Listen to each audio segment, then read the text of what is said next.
People's Democratic Party, PDP, is worried about the current state of affairs of the Nigerian nation under the ruling All Progressives Congress, APC. The PDP is charging the federal government under the APC to immediately review its anti-people policies that are suffocating the people and making life unbearable. According to the PDP, the current state of the nation is a testament to the mismanagement of leadership by the ruling All Progressives Congress, which has led to the nationwide protests on hunger, tagged #End Bad Governance in Nigeria. However, concerning the forthcoming governorship election in Edo State, PDP says the All Progressives Congress is frustrated, stuck with an unsellable candidate ahead of the election. The party further berates the APC over its blame game and policies of hardship, which continues to inflict pains on Nigerians. Joining us now on the show to look at governance in Nigeria amid the nationwide protests is our Dele Momodu, PDP Chieftain and the publisher of Ovation magazine. Good morning and welcome to the morning show. Good morning and thank you for inviting me once again.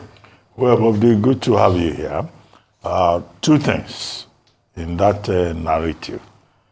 The end bad governance protest. Do you think there is bad governance in Nigeria? And the second point is Edo State politics. I mean, you have a very strong affinity with Edo State. Comrade Senator Shomole was on this program yesterday talking about these people who can't speak Edo language, who claim to be associated with Edo State, and all these double-breasted consultants, yes, you know, who are in Lagos and who say they want to be governor in Edo State. So those two issues, national and local, because you also have connection with Edo State, although you are an Ife man. Well, both of them are very unfortunate. And to answer you frontally, to ask a question, is there bad governance in Nigeria? I don't think that is in doubt. Every Nigerian agrees on that, and I say it, including the aides of President, Mr. President, who cannot say it in his presence, but they grumble behind him. I say it everywhere. He's my friend, he's my big brother, and if anybody would deceive him, I will remain the only one who will continue to tell him that you are surrounded by liars who are telling Nigeria has never been this bad. I'm not an economist. The other day, someone said, because I studied Yoruba, I can't speak about it. The economy is different from economics. The economy is personal, is internal, and it can be external. Economics is textbook. Every time we hear IMF said, according to certain indices, Nigeria today, I don't know, you are a big man, Ruby. Maybe you are not feeling it. I'm a struggling journalist. So if you are a struggling journalist, now imagine the ordinary man on the street. And seriously speaking, it is unfortunate. Because, look, I want us to be practical. I don't want to come here and be repeating and rehashing what people say about government is not doing this. I want to say what government should be doing. That's being practical. The reason why I would say this government is failing is because, number one, they've not been able to check the profligacy that goes on in government in Nigeria. So what I would expect President Tinubu to do, and for him to be able to assure the nation that it means well for the nation. It's not about throwing money around. We've decided to give 50,000 naira to 3 million people. 3 million people amongst how many people? Over 200 million. It's a drop in the ocean. So I expect him to say, today, I am merging some of the ministries. As long as you meet the constitutionally required number of ministries, then cut off the rest. Number two, all these SSAs, every day, they are awarding appointments like popcorn. Like popcorn. Every day. You just remember, the daughter of my friend, the son of my former school teacher. You can't run Nigeria the way you run Lagos State. In Lagos, it's just a state, and then maybe because it's a state, a very wealthy one at that, You can afford that. But nationally, the level of poverty in Nigeria does not allow that. Then all this living large, outlandish lifestyle. You want to buy presidential jet, you want to build multi-billionaire home. Stop it now. And we have a good and reasonable example from Kenya. When the demonstration started in Kenya, our good friend William Ruto thought it was the usual, they will come out for 2-3 days, we will suppress them. Today is begging for oxygen. And I pray they don't drive these young Nigerians to that level, because the level of desperation is unprecedented in the country. So the president must come out. It's not a question of when I'm traveling, I will reduce my entourage to 20 people. That's nothing. So that is my reaction to that. Profligacy is key. Everything else emanates from that. When they say we don't have money, but they have money for politicians. Chief M.K. Abiola used to say that there is enough for the need of every Nigerian, but there is not enough for the greed of some Nigerians. All right. Yes, then Edo State. Okay. Yes, I'm from Edo State. My father came from Yebe in Owan East local government of Edo State. And now he navigated and meandered his way to Ile-Ife. I would not know. But he settled in Ile-Ife. So I was born in Ile-Ife. But that does not remove from the fact that I am an authentic son of Edo State. I watched my big brother yesterday, Comrade Adam Oshiomhole. I was embarrassed. I was scandalized that he was preaching division and saying because somebody cannot speak a language, if your child is born in America today, automatically he gets an American passport. So the fact that Aso Ighodalo is from Edo State is enough. That's what qualifies. But the other qualification is that how is his background? What is his foundation? What has he contributed to nation building? Is he capable or is he incapable? Is there any reason or any scandal that will not make us to vote for him? The answer is no. This is one of the most accomplished people we have in the race today. And you want to just on television disqualify him because you say he can't speak a language? And it's one of the reasons anyway when people ask me, oh, why can't you contest to be governor in Edo State? I say no. They will disqualify me automatically. They will say I can't speak the language. Is there a language of Edo State? Let's even ask that. What's the language of Edo State? Do we speak only one language in Edo State? When you say you can't speak his language. So for me, what Comrade did yesterday was in bad taste. He should have campaigned for their own candidate in APC. I don't have any problem with that. Campaign for him.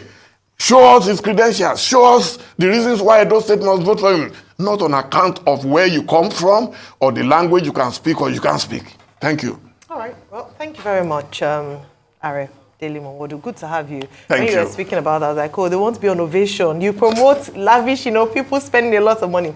But of course, not just for politicians. Are you sure they spend a lot of money?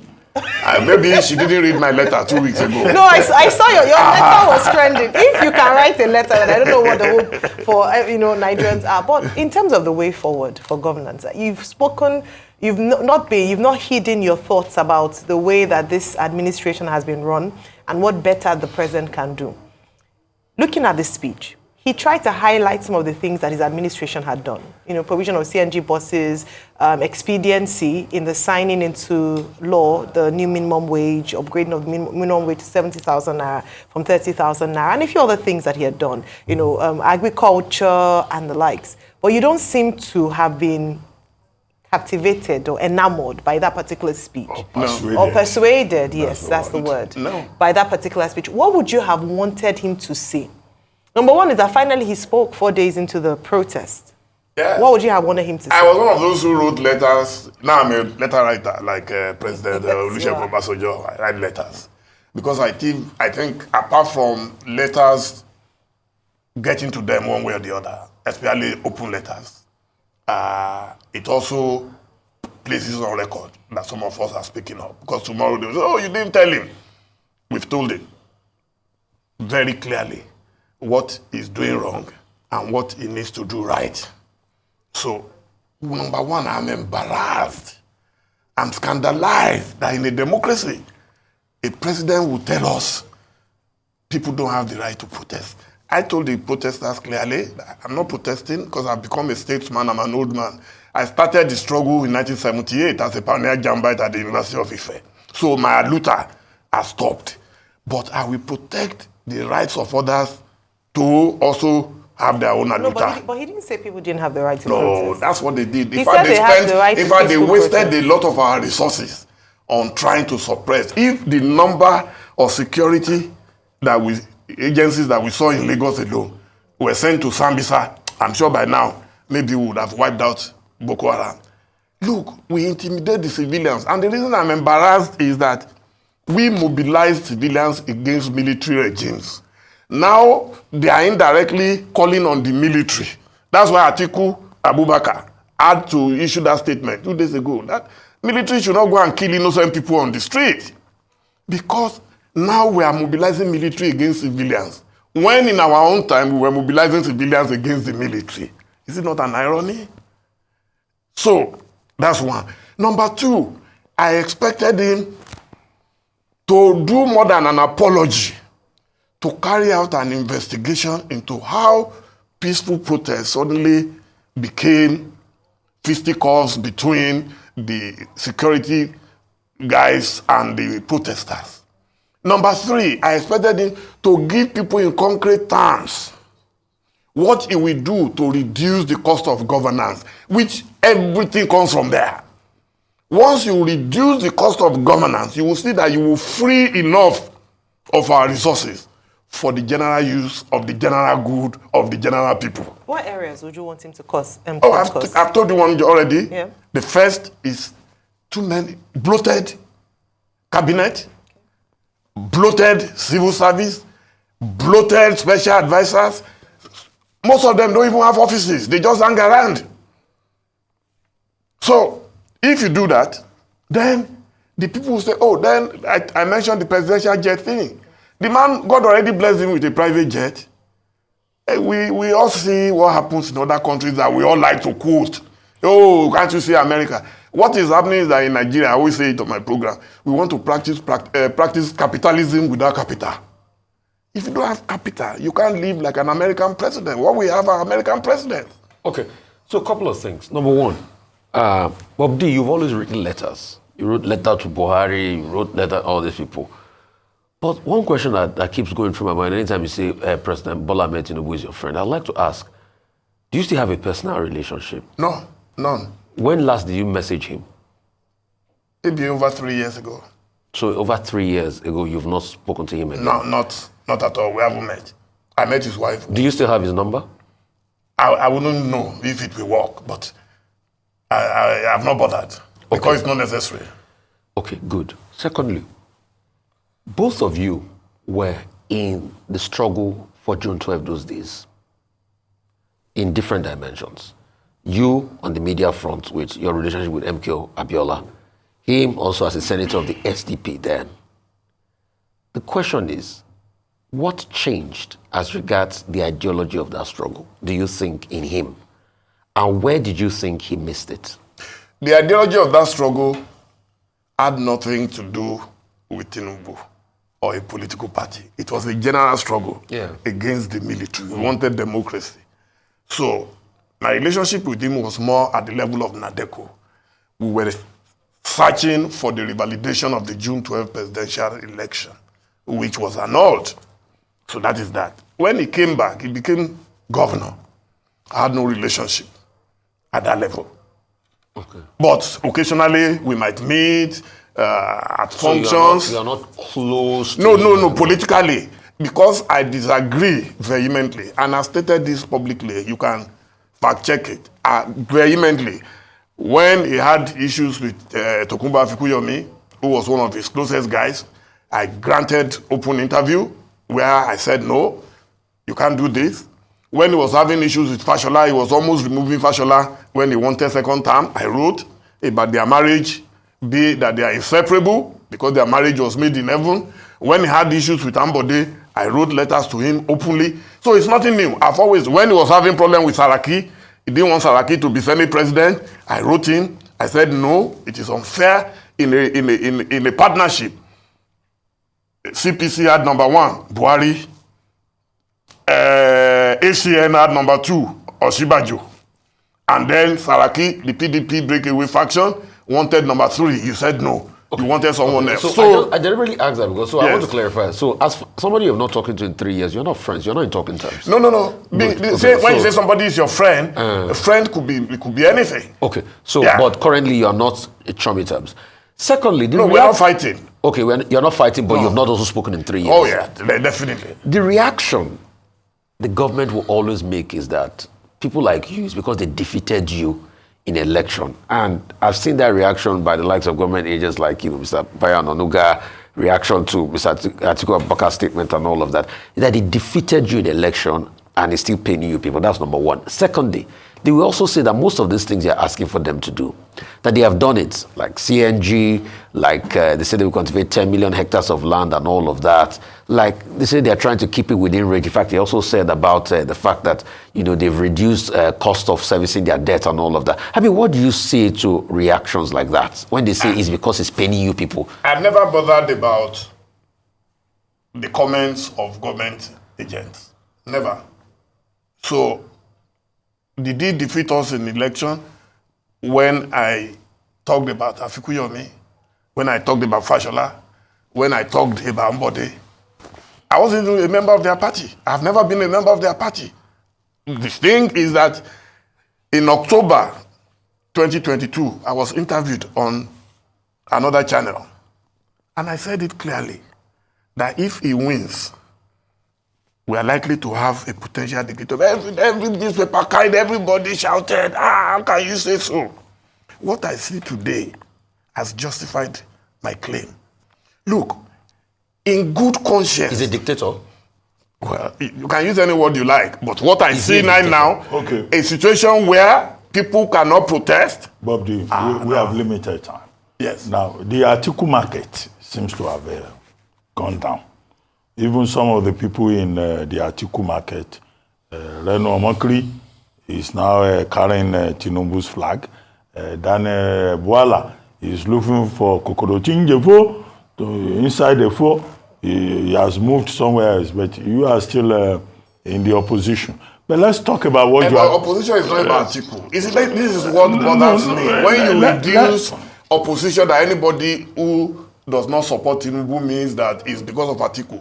I finished my job at the Atiku campaign last year. My point I need to clarify that I am Dele Momodu speaking as Dele Momodu as I've always spoken. Okay, market has ended yes. with Atiku. I don't know about which market.